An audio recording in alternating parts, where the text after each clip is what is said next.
Hey guys, Sean with Custom Offsets TV on the YouTube. Got another shit I never knew. Today we're going to talk about deep lip wheels or concave wheels. Which ones should I get? So Jason on YouTube asked us, which is better, deep dish or concave, the dish wheels or the concave wheels? So we thought it'd be a great opportunity to kind of run through that, show you what the dish wheels that have been around forever, and then the concave wheels, which have been around forever in the car world, but they're sneaking into our truck world. And then we're gonna sneak over and check out the hybrid concave / dish wheel and really make things confusing for you. So the first one I wanna dive into is gonna be the dish wheel. Back in the day when I was a young buck, it was pretty typical to have just kind of a flat face wheel with a little bit of a lip around it. And then what started happening probably in like the early 90s, they started pushing that back and pulling that lip out even further and started getting into some of the negative offset wheels. And what they were doing is creating this big lip on the wheel, and that got super popular. Doing the dishes became a kind of a standing joke because we didn't have the internet or social media back then. We'd actually tell jokes. And the joke was that I'm gonna go do the dishes, and they'd go out and wash your wheels, so on and so forth. Now I see you kids have stolen that one, you made a meme about it, and you think that you made it up. You didn't. That's from us old guys back in the day. What they'll do is the spoke will basically come out and then dive straight back, or it'll go straight up and down. And what that's doing is it's creating where the rest of the wheel, the actual lip of the wheel, this is a 14 wide, will stick out in front of it. So this Havoc out in front of the spoke has like a 7¼ inch lip on a 14-inch wheel. The other thing that they'll do is between the spokes, they'll move the lip, the center of the wheel, instead of putting it out here in front of the spokes, they'll move it to the back of the spoke, and some of them have gotten rid of it completely. I know the Cali Off-Road Busted gets rid of that completely. And what that'll do is that gives the illusion of an even deeper lip. This one's at about 9½ inches between the spokes back here. When you look at like a 45-degree angle, especially when they're on the truck, it will create the illusion of an even larger lip. And that's the whole game with a lipped wheel, is to get that as big as humanly possible. And that's where you've seen a lot of the really high negative offsets. You're seeing the tip spokes, you're seeing the ridge moved back more and more, if not completely eliminated, to create this big giant illusion of a lip. So let's talk concave wheels. So they pretty much came about back in the day. It was all about the big brake kits and the big clearance issues that they had. So if you look at the back of a concave wheel, you'll see what it's doing is it's opening up a pocket right around here that's allowing that clearance.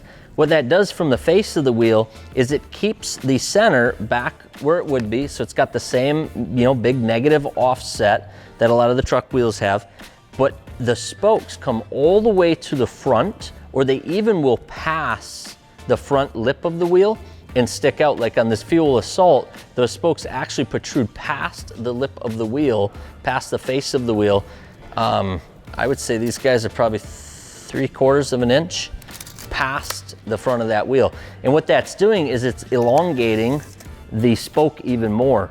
So the spoke on this wheel is almost 8 inches. So that 8 inches of spoke is coming out at like probably about a 30-degree angle.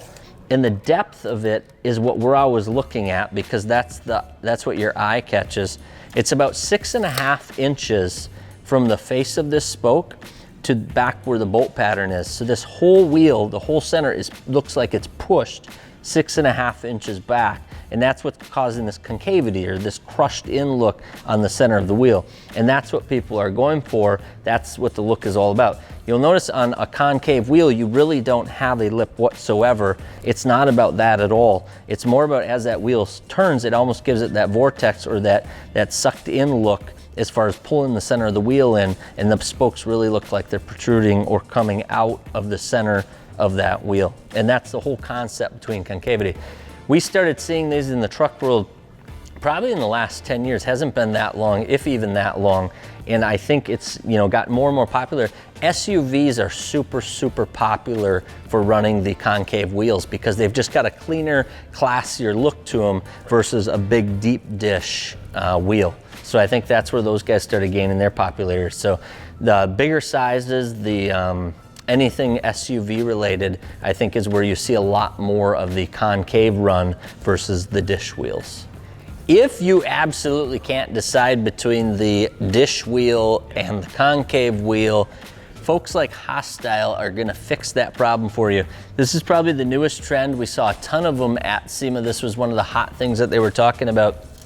And what they're doing is they're blending both styles. So you still have the lip wheel with like a 4.5 inch lip on this 12 wide, but you're gonna see that it's also gonna start getting into the concavity. So these spokes still come out from the center, and it's starting to create that same look, like the center is pushed back. I would say it's probably 6.5 inches. So you have the 4.5 inches of lip, and then you've got another 2 inches that the center of the wheel is being pushed back and causing those spokes to come out. And I think that's one of the reasons why this year what we've seen is, although the Hostile Alpha's only been out for like a year, it's already moved its way up to the top. In the top, I believe, 5 wheels that we're selling, and it's because it's the mix of the 2 wheels.